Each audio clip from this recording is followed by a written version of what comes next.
उनके बारे में बताते हैं। यहाँ पे क्वेश्चन है, so that every positive integer is of the form 2q even integer and that of the positive odd integer is of the form 2q + 1।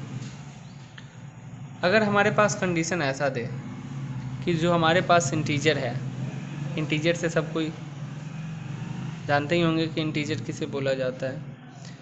Integer मतलब जिसके डिनोमिनेटर में क्या होना चाहिए, 1 होना चाहिए। कोई भी फ्रैक्शन जिसके डिनोमिनेटर में 1 हो तो उसको इंटीजर बोल सकते हैं।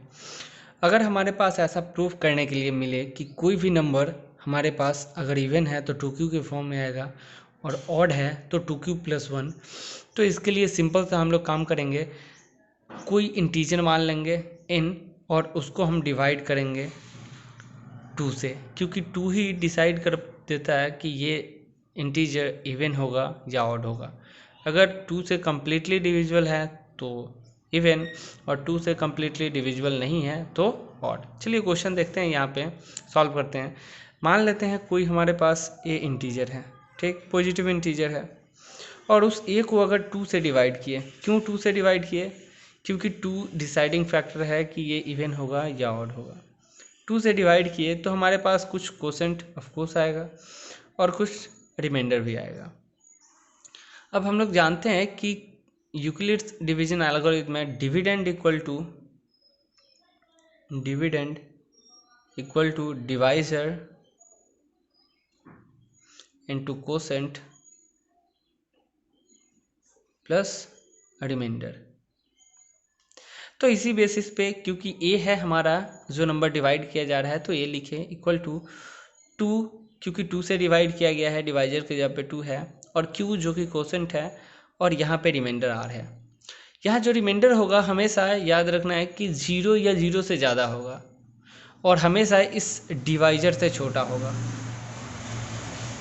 कभी भी कोई भी टर्म हो, कोई भी एक्सप्रेशन हो, उसमें हमेशा ये जो रिमाइंडर होगा वो डिवाइजर से छोटा होगा और 0 या 0 से बड़ा होगा। चलिए केस 1 लिए कि अगर रिमाइंडर 0 होता है तब। रिमाइंडर 0 के केस में a = 2q + 0 मिला, a = 2q हमारा होगा। अगर रिमाइंडर 0 होता है यानी कि कोई भी नंबर जो 2 से कम्प्लीटली मल्टीपल है, यानी कि 2 एज ए फैक्टर है, तो उस नंबर को सिंपली हम लोग क्या बोलेंगे, इवन। अब दूसरा केस लिए, अगर r = 1 रहा तब। अब r = 1 रहा तो हम a = 2q + 1। ये जो नंबर है क्या 2 का फैक्टर है? 2 का फैक्टर नहीं है। फैक्टर मतलब समझते होंगे हम लोग कि वैसा नंबर जिससे डिवाइड किया जाए तो रिमाइंडर हमारा 0 है। तो यहाँ पे 2 तो फैक्टर नहीं है। अगर यहीं पे ब्रैकेट ले लेते q + 1 तो हमारा फैक्टर हो जाता 2, लेकिन ब्रैकेट नहीं है, यानी कि 2 सिर्फ q से मल्टीप्लाई है, ये 1 अलग। अगर अलग है तो यहाँ पे फैक्टर नहीं है। अब फैक्टर नहीं है तो इसका मतलब ये हमारे पास ऑड इंटीजर है। अब एक बात यहाँ पे ध्यान रखना, अगले क्वेश्चन में हम लोग बता रहे हैं, यहाँ पे जो 4q, यहाँ पे प्रूव करना है कि पॉजिटिव इंटीजर जो होगा वो 4q + 1 और 4q + 3 होगा। ये किस केस में? ऑड के केस में। So that every odd positive integer लिख दे रहे हैं। कोई भी ऑड पॉजिटिव इंटीजर होगा तो या तो 4q + 1 के फॉर्म में होगा या 4q + 3 के फॉर्म में होगा। तो यहाँ पे हम लोग कोई भी नंबर a ले लेंगे, let a be any integer, ठीक। और इस a को जो भी हमारा यहाँ पे नंबर होगा, अगर 4 है तो 4 से, अगर 6 रहता तो 6 से, अगर 8 रहता तो 8 से, उस नंबर से डिवाइड करते हैं, ठीक। And a is divided by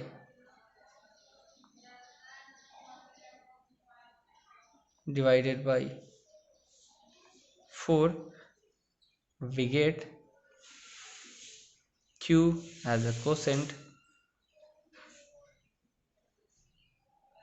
and r as a remainder, ठीक। इस क्वेश्चन को आप लोग सॉल्व कीजिएगा। यहाँ पे यूक्लिड्स ज्योमेट्री अप्लाई करके हम लिख दे रहे हैं, a = क्या होगा, डिविडेंड = डिवाइजर जो कि 4 है, कोसेंट q है, प्लस रिमाइंडर r है। और यहाँ r का वैल्यू क्या होगा, हमेशा डिवाइजर से छोटा, यानी कि 4 से छोटा और 0 या 0 से बड़ा। चलिए इसमें कितना केस बनेगा ये देखकर आप लोग सॉल्व कीजिएगा। सबसे पहला 0, 1, 2 और 3, यहाँ पे 4 केस बनेगा और इस 4 में से हमको प्रूफ करना है कि जब 4³+1 लेंगे तो ये ऑड होगा और 4³+3 लेंगे तो ये भी ऑड होगा। चलिए ठीक है, इसको ट्राई कीजिए।